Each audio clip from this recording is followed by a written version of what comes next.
I really hate to be that guy, but I think we're in a situation now where it's pretty much very difficult to deny what's right in front of us at this point. Now, for a very long time, um, okay, let me just start from the beginning. Okay, so you know that there was a Cybertruck explosion outside of a Trump hotel just yesterday, just after 8:40 a.m. Now, the authorities said that they believed that there was fireworks, gas tanks, and camping fuel were all connected to a detonation system that was controlled by the driver of the Cybertruck. And then after the explosion, there's only one person dead, and the body and the remains are currently being investigated to determine who they belong to, etc.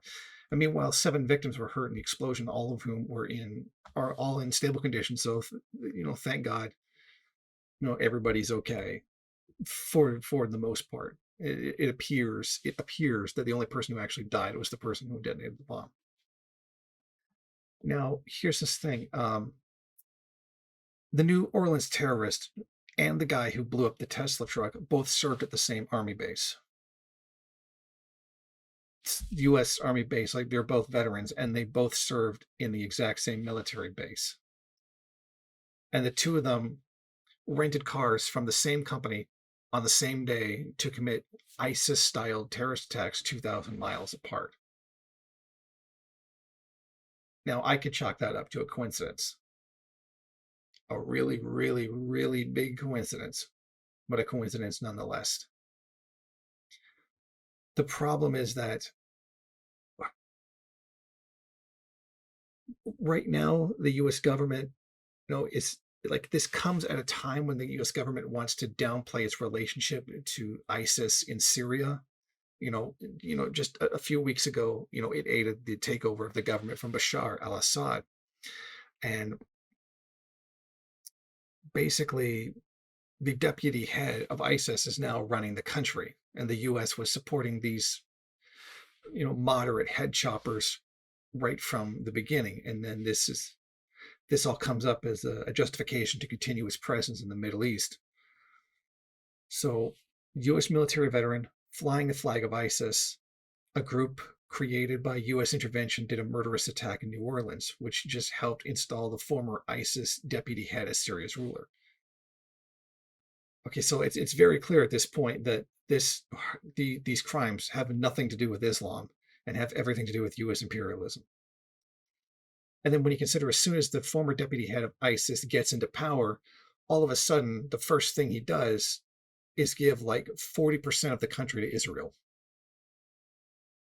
I thought these people were Syrian nationalists.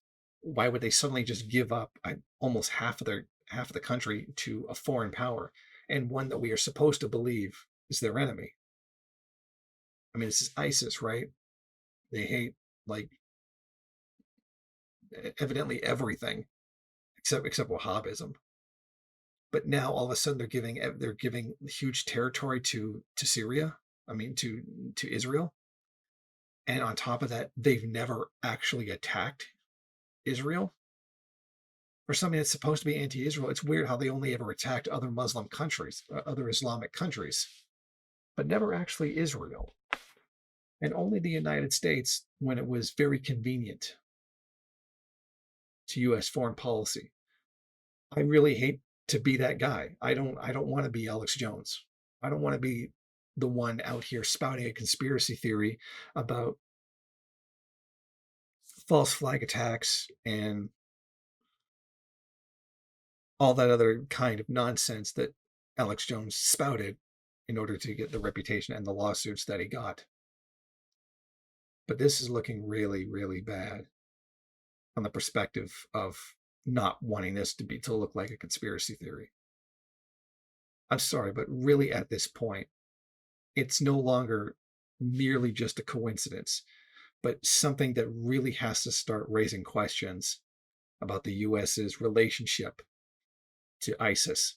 And there are many people who have documented the connections between U.S. military intelligence and ISIS. And there were even reports going back earlier in the Syrian civil war where moderate head choppers ISIS-backed ones were being flown from Syria into Israel to receive emergency medical attention. not low level guys, but higher ranking guys in the moderate head choppers. So I'm sorry, but in my mind, at this point, it's pretty clear ISIS is just a tool of U.S. foreign policy. It was something created by the United States to justify imperialism, to justify its intervention in other countries, to use as a proxy force to attack other countries, as we have seen with Syria. And we've also noticed the really, really horrific things that they're starting to do now. The first thing they did was revamp the education system to take out things like evolution and like make everything completely a religious fundamentalist based, like taking things out about women's rights, talking about all of the social secular benefits that arose out of the Bashar al-Assad government are now being completely erased in favor of what is Wahhabism. And it's funny to sit there and watch Arab Twitter suddenly lose its mind, like, wait, I thought we were getting rid of the bad guy. And now all of a sudden, this religious fundamentalist nonsense comes into the country, that they just gave up 40% of their country and that they just trashed their entire education system and essentially installed Wahhabism while they thought they were fighting the great evil dictator Bashar al Assad. And they're coming to have some serious dire regrets as a result of this. But that's what you get. You want to serve U.S. imperialism. You want to serve ISIS. This is exactly what you get. You get an ISIS U.S. dominated system. It's never been about Islam or not. It's about whether or not someone is allied to U.S. interests or not. You watch in the next couple of years, maybe the next decade, Syria is going to be completely sold off to other countries. The oil in the country is already practically controlled by the United States inside of the what were former and still current Kurdish areas. Already Syrian Christians are being persecuted and being forced to convert to Islam. And the same thing is going to happen to the Kurds. And we're going to start listening to a lot of those anarchists that were just like, yeah, down with Bashar al-Assad, up with the YPG. Assad has to be taken down. Well, you got what you wanted. Now watch what's going to happen to the Kurds afterwards.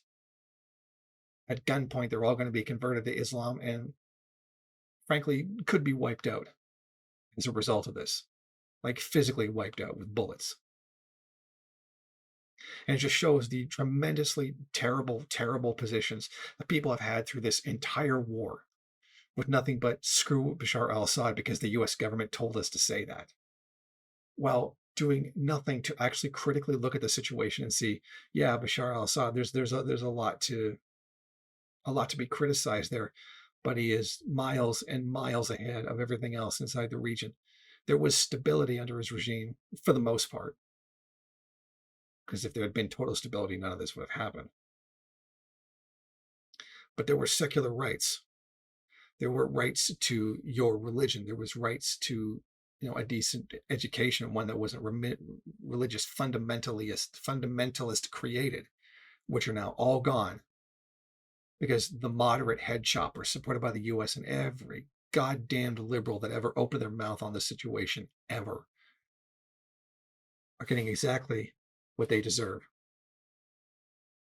They're getting the reality of what U.S. interference is. They're getting the reality of what moderate head choppers actually are. And this is only the beginning. This is going to get tremendously worse as time goes on. You're going to start seeing executions of women in public for not wearing the right thing. You're going to see people start getting executed in public for not converting their religions, etc. These are all things that ISIS has already done, and which now is technically a legitimate state. And it's going to get so much more worse. And this is the true evil face of not just U.S. imperialism, but U.S. liberalism, but about liberalism in general, and how, despite it likes to criticize the system now and then on very vague, ill-defined issues, we want the healthcare, we want the education, but somehow always come down on the side of the empire when it comes to foreign policy. Because that's all liberalism really is.